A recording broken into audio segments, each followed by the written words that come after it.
முன்னாள் ஜனாதிபதி கோட்டபாயவின் பிரத்யேக செயலாளர் சுகீஸ்வர பண்டார கைது.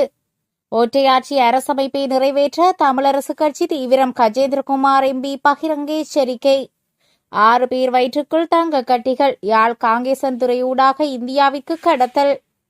உலக எரிபொருள் சந்தையில் விலை கூடும் போது உள்நாட்டிலும் கூட்ட முடியும் என்றால் இப்போது குறையும் போது ஏன் உள்நாட்டிலும் குறைக்க முடியாது? சஜித் பிரேமதாச அதிரடி. கொழும்பில் 25 அமைச்சர் பங்களாக்கள் பாலடையும் நிலையில். இனி விரிவான செய்திகளுக்குள் செல்வதற்கு முன்பு சேனலை சப்ஸ்கிரைப் செய்து உடனுக்குடன் புதிய செய்திகளை அறிந்து கொள்ளுங்கள். முன்னாள் ஜனாதிபதி கோட்டபாயவின் பிரத்யேக செயலாளர் சுகீஸ்வர பண்டார கைது. முன்னாள் ஜனாதிபதி கோட்டபாய ராஜபக்சவின் பிரத்யேக செயலாளர் சுகீஸ்வர பண்டார சற்று முன்னர் கைது செய்யப்பட்டுள்ளார். மத்திய குற்றப்புலனாய்வு பிரிவினரால் அவர் கைது செய்யப்பட்டுள்ளார். 2 அரசு நிறுவனங்களிடமிருந்து சம்பளம் பெற்ற விவகாரம் தொடர்பில் மேற்கொள்ளப்பட்ட விசாரணைகளின் அடிப்படையில் அவர் கைது செய்யப்பட்டுள்ளதாக தெரிவிக்கப்படுகிறது. ஒற்றையாட்சி அமைப்பை நிறைவேற்ற தமிழரசு கட்சி தீவிரம். கஜேந்திரகுமார் எம்பி பகிரங்க எச்சரிக்கை. புதிய அரசமைப்பு என்ற பெயரில் ஒற்றையாட்சி அரசமைப்பு நிறைவேற்றப்பட்டால் தமிழ் மக்கள் தங்களின் உரிமைகளை இழந்து அடிமையினமாக மாற்றப்படும் பேராபத்து ஏற்படும் என்று தமிழ் தேசிய மக்கள் முன்னணியின் தலைவரும் நாடாளுமன்ற உறுப்பினருமான கஜேந்திரகுமார் பொன்னம்பலம் தெரிவித்துள்ளார். வடக்கு கிழக்கில் தமிழ் மக்களின் குறிப்பிட்ட தொகை வாக்குகளை பெற்று அதன் மூலம் தேசிய மக்கள் சக்திக்கு 8 நாடாளுமன்ற உறுப்பினர்கள் கிடைத்துள்ளனர். இதனை தமிழ் மக்கள் தமக்கு வழங்கிய ஆணையாக தேசிய மக்கள் சக்தி சர்வதேச ரீதியாக காட்டி வருகிறது. நாடாளுமன்றத்தில் 3/2 பெரும்பான்மையுடன் காணப்படும் இந்த அரசு புதிய அரசமைப்பு என்ற பெயரில் 2015-2019 காலப்பகுதியில் நல்லாட்சி அரசால் உருவாக்கப்பட்ட ஏக்கிய ராஜ்ய அரசமைப்பை நிறைவேற்றும் தீவிரம் காட்டி வருகிறது. அதை உருவாக்குவதில் நல்லாட்சி காலத்தில் துணை நின்ற சுமந்திரன் இப்போதும் அதற்கு ஆதரவு வழங்குவதில் தீவிரமாக உள்ளார்.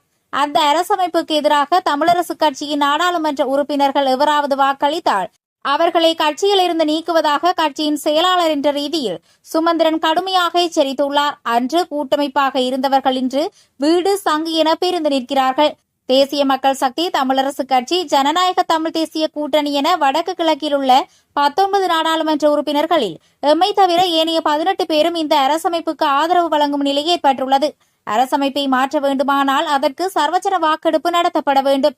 அப்படி ஒரு வாக்கெடுப்பு நடந்தால் தமிழ் மக்கள் ஒவ்வொருவரும் அதற்கு எதிராக வாக்களிக்க வேண்டும். ஏனெனில் ஏக்கிய ராஜ்ய அரசமைப்பின் மூலம் இந்த நாடு சிங்களவர்களுக்கானதாக முற்றிலும் மாற்றப்பட்டுவிடும்.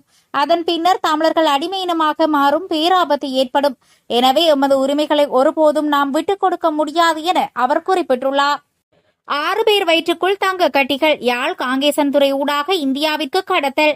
காங்கேசன்துறை ஊடாக நேற்றைய தினம் நாகப்பட்டினம் செல்ல தயாரான சமயம் சுங்க அதிகாரிகளால் தடுத்து நிறுத்தப்பட்ட 26 பயணிகளில் 17 பேருக்கு மேற்கொண்ட ஸ்கேனிங் பரிசோதனையில் 6 பேரின் உடம்புக்குள் தங்கத்தை கடத்தியமை உறுதி செய்யப்பட்டுள்ளது.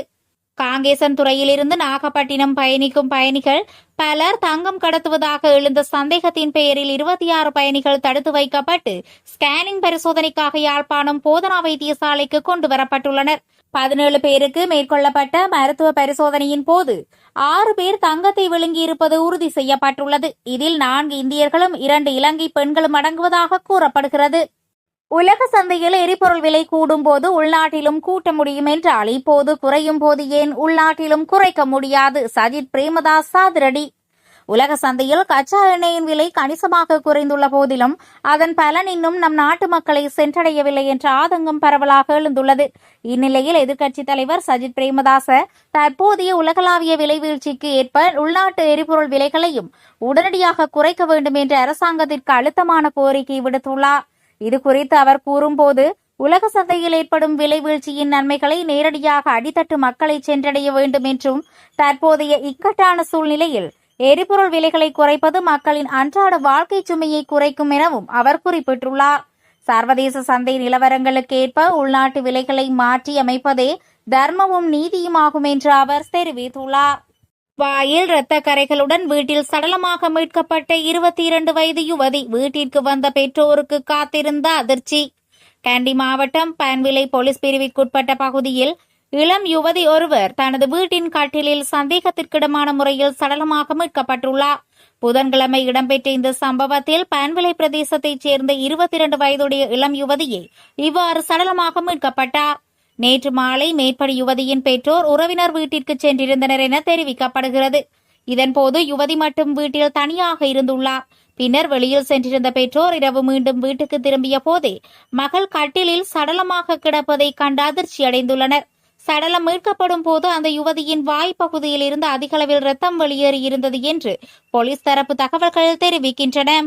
கொழும்பில் 25 அமைச்சர் பங்களாக்கள் பாழடையும் நிலையில்.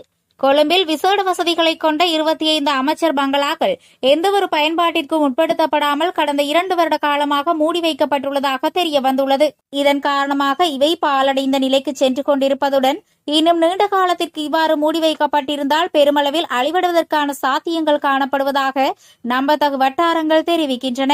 இது தொடர்பாக நிதியமைச்சின் உயரதிகாரி ஒருவரிடம் வினவிய போது இந்த அமைச்சர் பங்களாக்களை முதலீடு திட்டங்கள், வீடுகள், தூதரக அலுவலகங்கள் மற்றும் ஏனைய அலுவலகங்களாக ஒதுக்குவதற்கு திட்டமிடப்பட்டுள்ளதாக அவர் தெரிவித்தார்.